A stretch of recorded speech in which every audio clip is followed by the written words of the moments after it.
It's the new Adventures of Indiana Jim for July 20th, 2025. Coming to you not exactly live from the cliffs of insanity, where life is an adventure. And if adventure has a podcast, it must be Indiana Jim. Don't tell me you've never heard of me. Have you ever heard of Plato, Aristotle, Socrates? Yes? Morons. I have entertained in all the courts of Europe and speak a ready wit in their every tongue. I told you I was famous. And now, that intrepid arch-geekologist, Indiana Jim. You have chosen wisely. Boy, last week was a doozy, wasn't it? Just over 50 minutes, and if you didn't listen to it, I don't really blame you, but the reason was I kind of felt like I had to recap my career in podcasting, sort of a summary of my adult career and where I am in life, to act as a sort of time capsule for where I've been, where I've come from.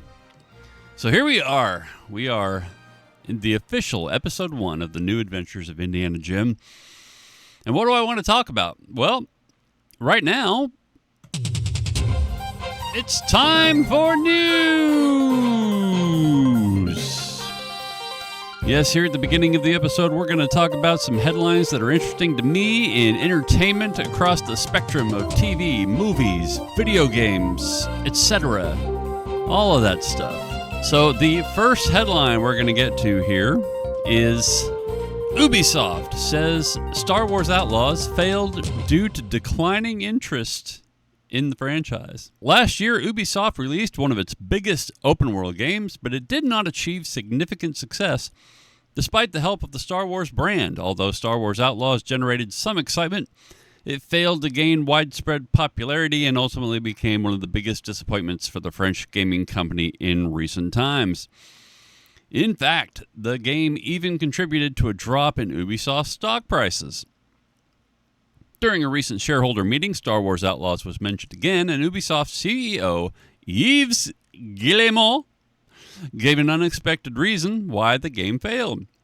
The shareholders wanted to know what the company had learned from the game's poor performance. This is coming from MP First. Never heard of her. He attributed the game's failure primarily to the overall state of the Star Wars franchise. He said, quote, "For Star Wars Outlaws, we didn't reach our sales targets. The game suffered from a number of items. First, it suffered from the fact that it was released at a time when the brand that it belonged to, was in a bit of choppy waters. And the game had a few items that still needed to be polished, and they were polished and debugged in the early weeks, but it did affect sales volumes." These comments are particularly interesting because just last year, Ubisoft blamed players' expectations, stating that with the current challenges in the market and gamers expecting extraordinary experiences, simply delivering solid quality is no longer enough. And it goes on to talk about the early refinement of these bugs, right? The problem with Star Wars Outlaws had very little to do with the popularity of the brand, okay? The primary problem is that there's a problem with the brand of AAA games these days. When this game was announced, the primary problem, the primary thing on social media and everywhere you looked was, do not pre-order this game. And Ubisoft has a bad reputation, just like Bethesda, just like EA. The problem in modern gaming now is that none of these games are ready for prime time when they come out. None of them are. So consumers have learned not to pre-order and not to buy them at their initial release. I still haven't bought this game. I'm still waiting for it to go on like a good sale, like 25% of its original asking price. When this game is $20, I might spring for it then. Because it doesn't just have to do with the fact that the game was buggy, right? First, let's take the reputation, right? Then the state of the game when it came out, all the ridiculous bugs, the terrible enemy AI. And number 3, the mechanics aren't interesting. We've seen all this before. none of this looked compelling whatsoever. The story, mildly interesting, I guess. And then you had the whole thing about, wow, this actress is really pretty. She doesn't look pretty in the game. Like, they homely-fied her, right? They made her look less attractive. And that's become a thing, because it's one thing if it looks exactly like the actress. Okay, whatever. We can deal with that. The fact that this actress is gorgeous and Kate S just looks weird, just looks different. For what reason? What reason? Why? It's not like she's not scantily clad, right?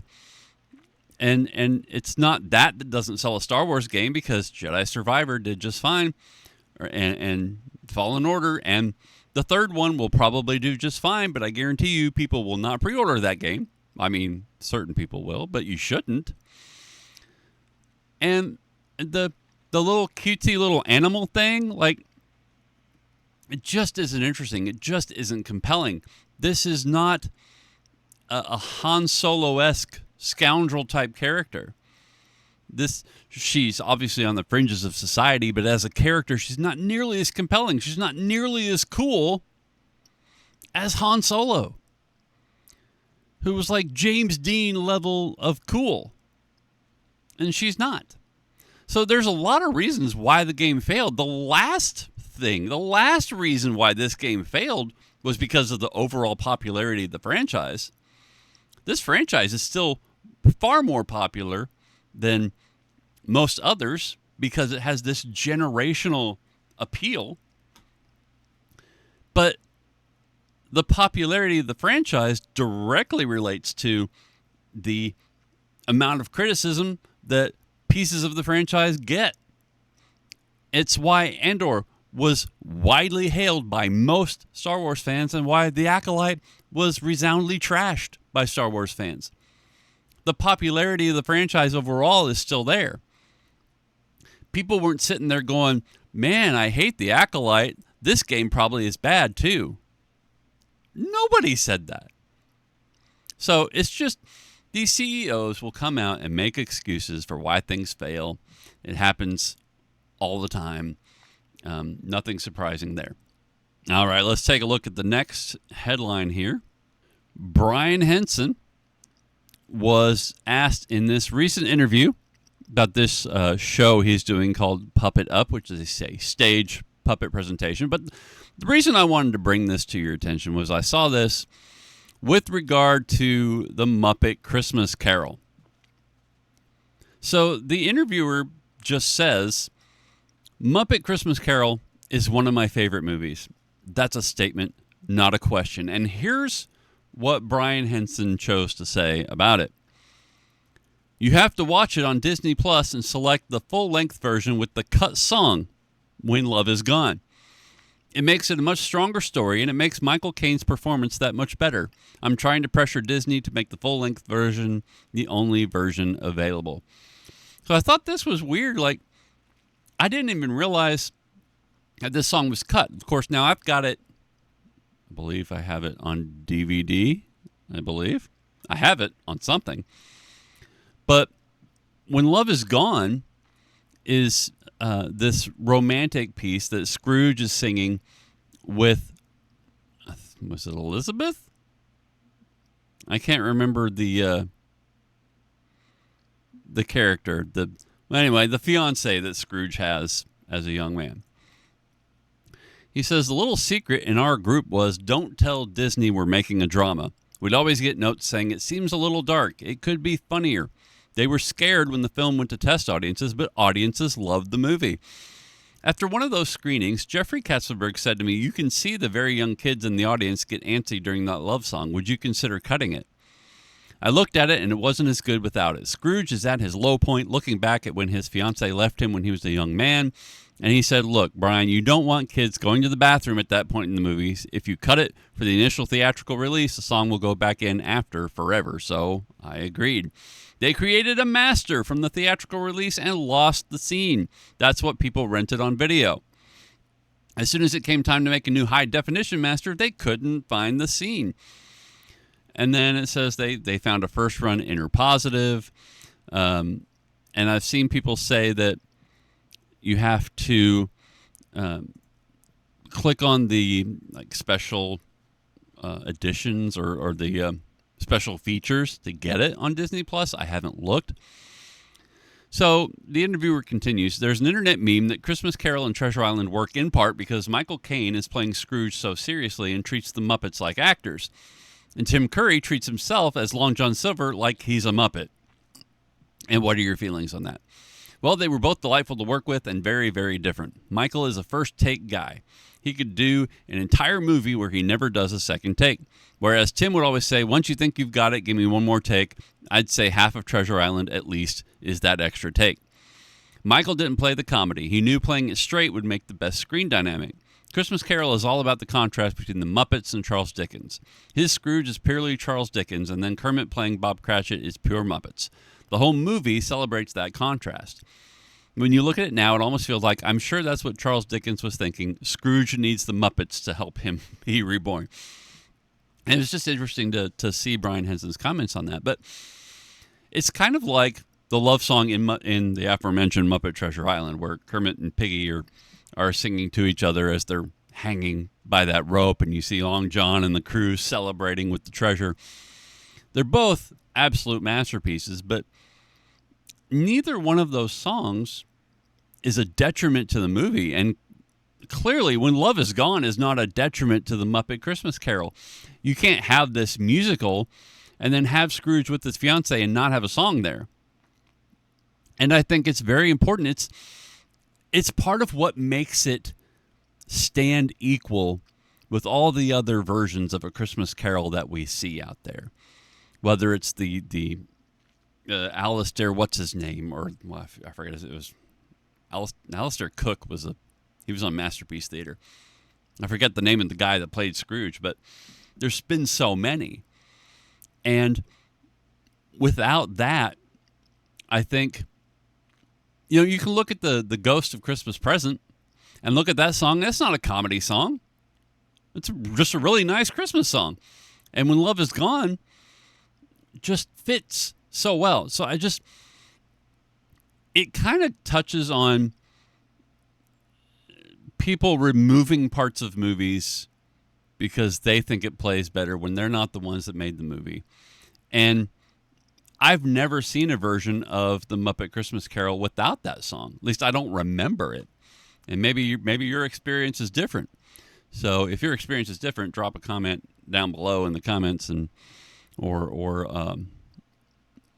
wherever you leave feedback for this show. And speaking of feedback, I'm working on that. The best place right now is the comments on the YouTube channel. I need to get an email set up for the show, possibly a voicemail line. We'll see how it goes as we move along. So let's see. Let's look at this headline here before we get into another story that doesn't have a link. But definitely wanted to talk about this one. Upcoming Lord of the Rings movie will turn the franchise's biggest heroes into villains. What? And I saw this, a guy on X posted about this and was complaining about it. But let's see what the actual article has to say here and see if there's a real problem. The Lord of the Rings, The Hunt for Gollum is the storied franchise's next film, coming in after the very underwhelming theatrical release of The Lord of the Rings, The War of the Rohirrim. The Hunt for Gollum is going to be centered around the character of Gollum, one of the most important characters in the original films and novels.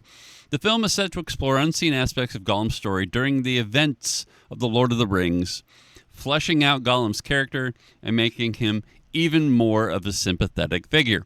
Now, Andy Serkis is directing. Very few specifics are known. But this is interesting. This says Aragorn and Gandalf will technically be antagonists in The Hunt for Gollum. And this is important. Here in the story, even after they make a headline that says turn the franchise's biggest heroes into villains. It even says right here, while they obviously won't be perceived as villains, since audiences know who they are and why their actions are justifiable, the movie is certainly going to try very hard to make them sympathize with Gollum, who's fundamentally a tragic character. Now, there's two problems here. And they give the lie to the headline, right? Functionally, in a story, and I think most people know this, and when I saw the person who retweeted this, their account is named after Feanor, like big Lord of the Rings fan. This guy knows the lore. But how you can be so fundamentally illiterate when it comes to dramatic function, I don't know. Because obviously, Aragorn and Gandalf are not villains in the story. They're not really even villains to Gollum, but they are antagonists for Gollum. Gollum wants to hide. He wants to find Baggins, I guess. He wants to find his precious. He wants to find the ring. Aragorn and Gandalf stand in the way of that. Totally understandable. Protagonist does not mean good guy. And one of the best places to look is Indiana Jones and the recent debacle we had in the last movie. What was that even called? I don't even remember. The Dial of Destiny. I don't even remember the name of the movie. The protagonist of the film, the one that makes the movie go, is Mads Mikkelsen's character. Indiana Jones is the antagonist to Mads Mikkelsen's goal. And, it's in a sense. Now, he's not supposed to be. Indiana Jones should be the protagonist of his own movie, but he's not, and that's the problem. But you definitely can't say that he's the villain of the story. Now, you can argue whether or not we need a Hunt for Gollum movie. Let's look and see, what did Professor Tolkien write about the Hunt for Gollum? "You have seen Gollum?" exclaimed Frodo in amazement. "Yes. The obvious thing to do, of course, if one could. I tried long ago, but I have managed it at last."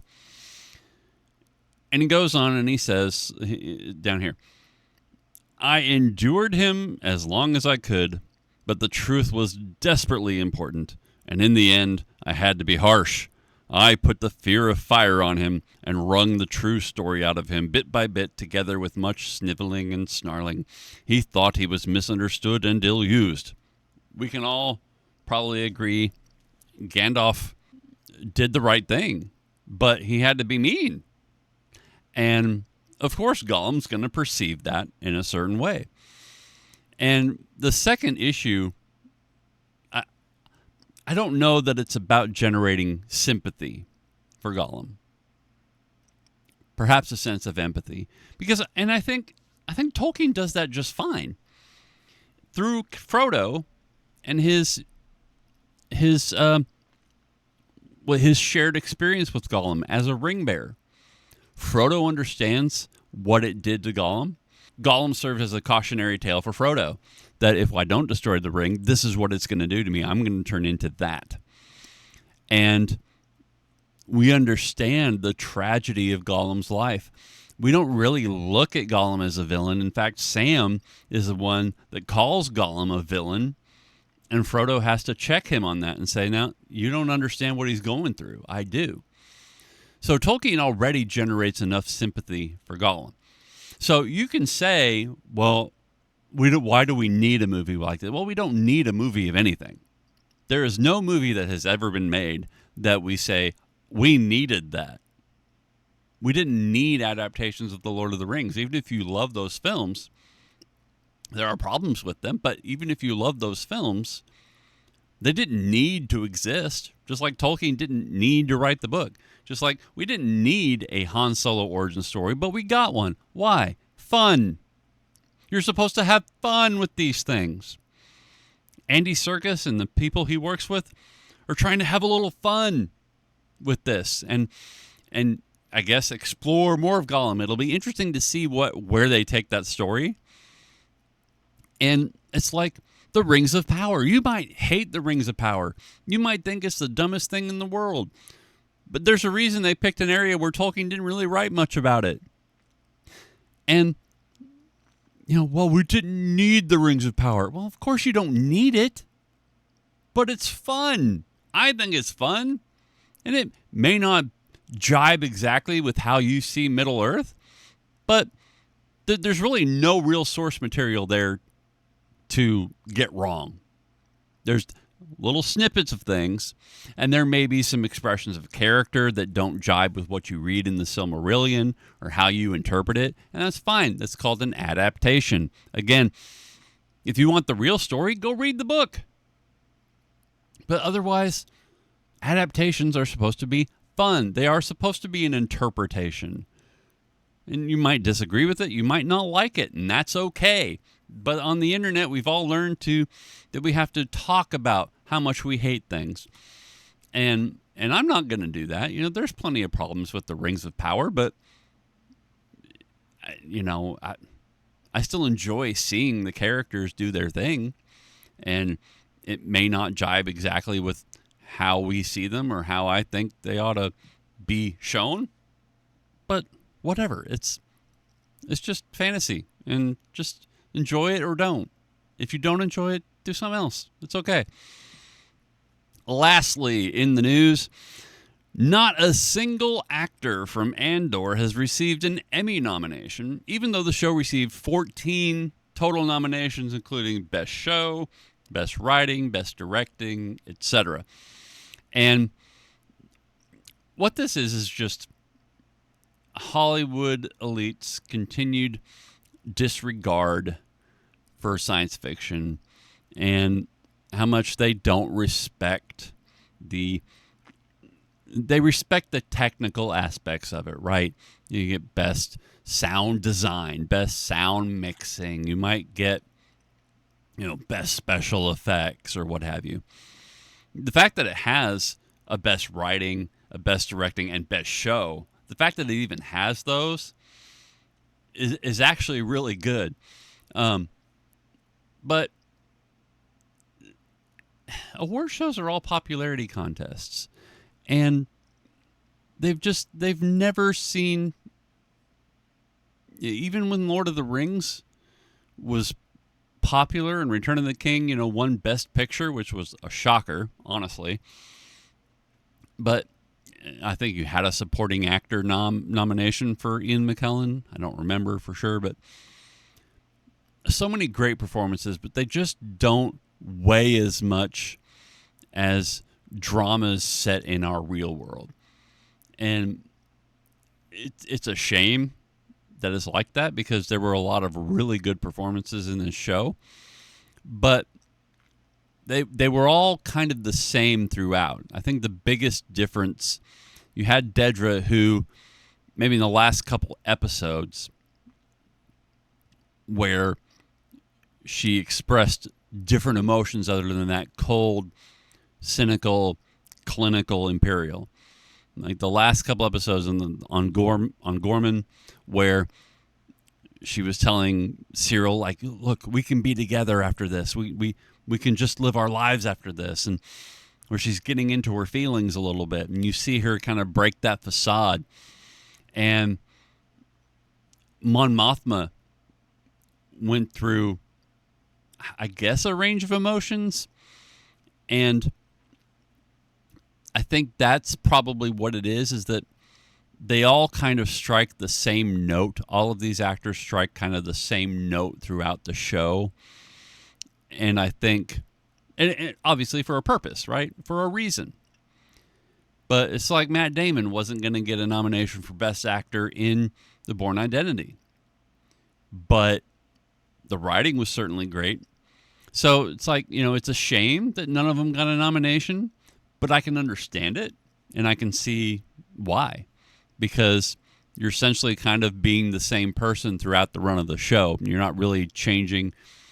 You can see growth in Cassian, but he's not as expressive of that growth. The growth is in the writing. So Anyway, I would have loved to see Diego get a nod. I would have loved to see any of the ladies get a nod. I would have loved to see Stellan Skarsgård get a nod, but it just wasn't in the cards, I don't think. So that is enough for the news. I don't have a good outro for the news. So we're going to get into the main topic. And that topic is you have to want it. If you're going to decide to do something, first you have to decide what it is you want.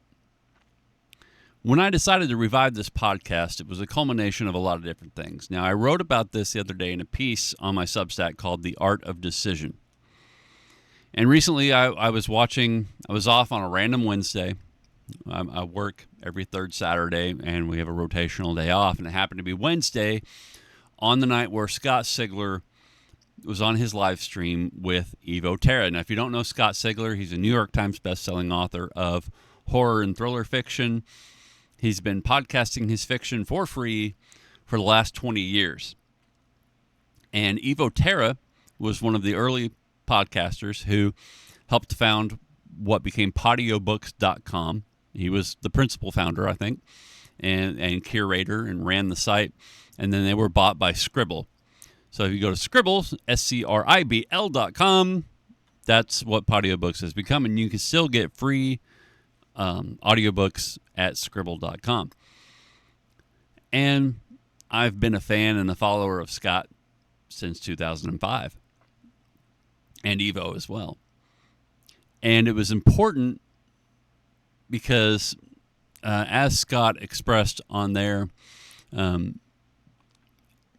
basically kind of asked him why he was so successful at it.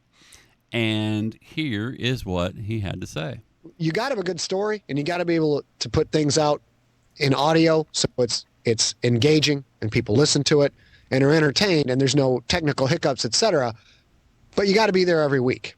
Mm-hmm. I've been able to watch my numbers, and I've had a couple incidents in the past year where, I've taken a month or two off, and I have watched the numbers absolutely plummet. It's comical.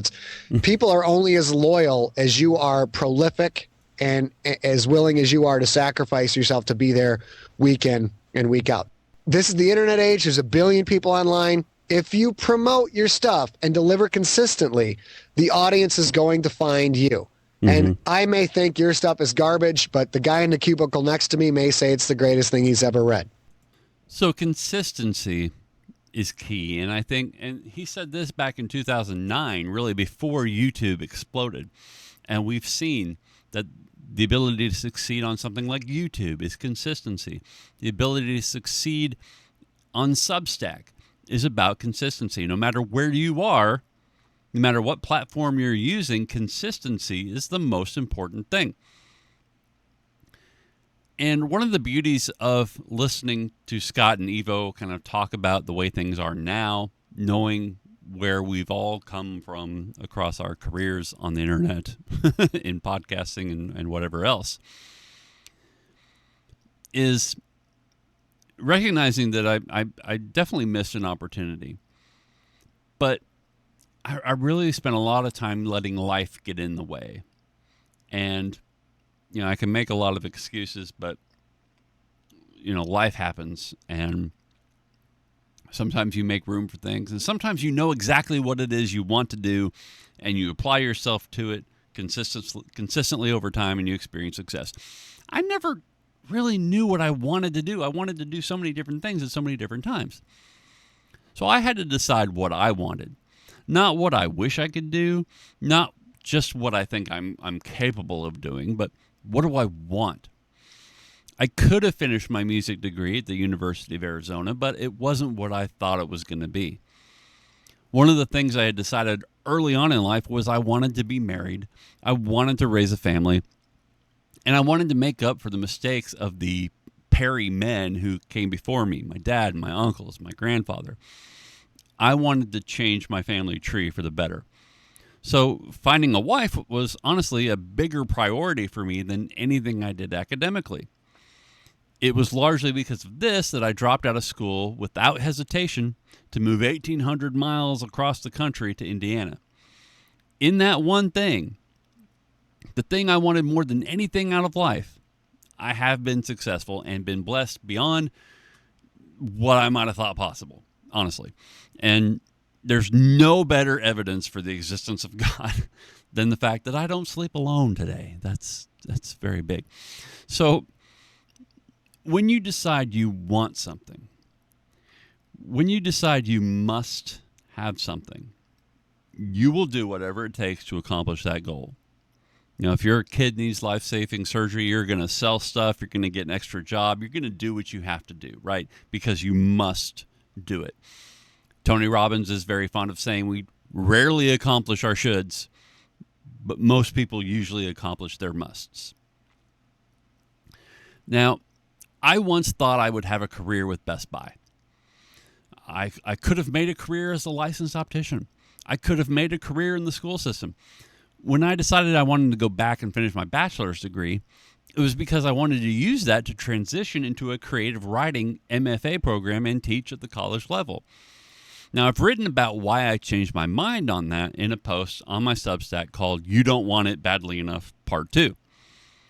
But throughout my life, I've had the ability to learn new things and get pretty good at anything I put my focus on. I mean, I've been improving my golf game recently and even considered putting in the work to become a teaching pro, pursuing membership with the PGA of America and working in golf. But as much as I love golf, and I've enjoyed working on my game, obviously, it's fun to get outside and touch grass, right? But there's something that I'm already good at, and that's writing and podcasting. So chasing the next thing isn't going to get me anywhere, especially at this stage of life. I'm 48 now, and it isn't that I couldn't do those things. I probably could, but it's about blooming where you're planted. It's about looking to maximize the skills and abilities I already possess. And that is the skills I already have, right? So, though listening to Scott and Evo reminded me of the old days, and it prompted me to listen to some of my old content, and that gave me the podcasting bug again. But this is about more than just nostalgia. I'm not just trying to relive the old days. This is about the future and being who I am at my most creative. That's what I want. My wife really wants to travel, and I do too. I'm not as excited about it as she is. I'm more of a homebody, but she just wants to get out and see things. And there's one thing I can do anywhere in the world, in any kind of weather, until the day I can't type on a keyboard anymore. And even though success in writing and publishing is kind of like winning the lottery, the reality is it's my best opportunity for a career with real longevity and potential for the kind of life we both want to live. So finally, with regard to me deciding to do this, I knew the time for excuses was over. I think a lot of the reason that I have gone through creative slumps is because I never ultimately decided in my mind with all the force of my will that this is the thing I'm going to do. I've told myself now I'm going to show up and be here week in, week out, starting last week. So if consistency is the key, I'm aiming high. And that's pretty much it. So whatever you've got in your life, whatever goal you want, you have to decide that you must do it, or else you're never going to do it. That's it for this episode. Get over to my Substack, indianagym.substack.com, or you can go to my website, Indiana Gym. Right now it's indianagym.wordpress.com. I may do another domain, so we'll have to see. But thanks for listening. Leave your comments down below. Let me know what you think. And then I will see you You've been here next listening Sunday. to The Adventures of Indiana Jim. Thanks for interrupting. A production of Visionary Creative Works. Visit adventuresofindianagym.net No, you can't do and that. join the adventure. You can't do that. Yeah, no, you can't do that. You can't go to adventuresofindianagym.net. You used to be able to, but you can't do that anymore. I wanted to see what the intro would do. I knew I had 43 seconds. But anyway, thanks for listening, and I will see you next week.